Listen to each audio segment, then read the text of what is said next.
जय शिवराय. मी सचिन भापकर. आपलं शिवार आपला व्यवसायामध्ये आपलं स्वागत आहे.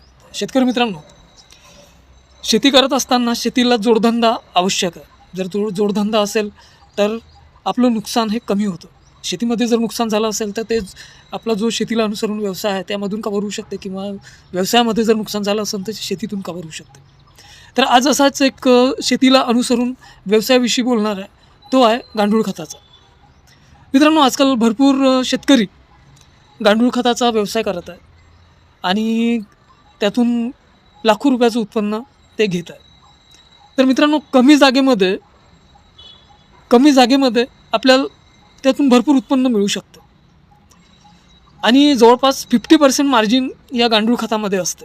आणि तुम्ही जर चांगली क्वालिटी मेंटेन केली आणि आज सोशल मीडिया आहे, याद्वारे जर तुम्ही स्वतःची पब्लिसिटी केली तर नक्कीच यातून तुम्हाला मोठ्या प्रमाणात फायदा होतो. आणि तुमची जर क्वालिटी चांगली राहिली तर दुरून दुरून लोकं तुमच्यापासून गांडूळ खत घेऊ शकतात.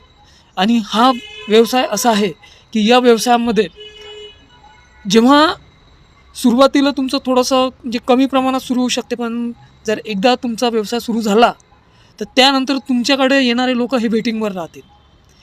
कारण गांडूळ खत असं आहे की गांडूळ खत म्हणजे जे याचा व्यवसाय करतात ते बहुतेक जणांकडे वेटिंगवर असते. आणि नुसतं गांडूळ खत नाही तर त्यापासून बनवणारं लिक्विड तेही खूप शेतीसाठी महत्त्वाचं राहते. आणि यातून एक सामान्य शेतकरी जो ज्याच्याकडे 3 एकर आहे, 2 एकर आहे, तर तो अर्ध्या 20 गुंठ्यामध्येही तो आपला एक शेडनेट उभा करून, किंवा सुरुवातीला पैसा नसेल तर आपल्या आपल्या शेतावरही बेड पाडूनही तो गांडूळ खताची निर्मिती करू शकतो. तर मित्रांनो, हे शेतीला जोडधंदा एक आवश्यक आहे. असे या पद्धतीचे अजूनही शेतीला अनुसरून व्हिडिओ राहतील, कोणते कोणते व्यवसाय करायचे. पण आज जो मी व्हिडिओ घेऊन आलो आहे हा गांडूळ खताचा आहे.